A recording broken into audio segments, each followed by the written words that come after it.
কেমন ছিল আমাদের নবীজির ব্যবহারের জিনিসপত্র, যেগুলো আল্লাহ এখনো পর্যন্ত হাজারো বছর ধরে অটুট রেখেছেন। আমাদের প্রাণপ্রিয় নবী হযরত মুহাম্মদ সাল্লাল্লাহু আলাইহি ওয়াসাল্লামের জুতা মুবারক,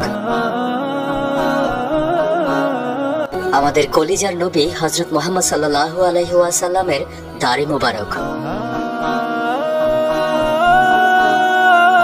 আমাদের মতো উম্মতের জন্য যে নবী কান্না করতেন সেই মহান নবীজির পদচিহ্ন মুবারক, মহান আল্লাহ তাআলার বন্ধু আমাদের নবীজির পবিত্র চুল মুবারক,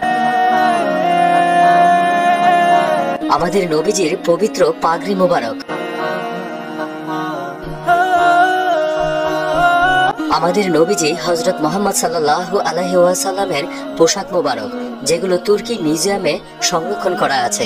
আল্লাহ আমাদের সবাইকে সেগুলো নিজ চোখে দেখার তৌফিক দান করুন, আমিন।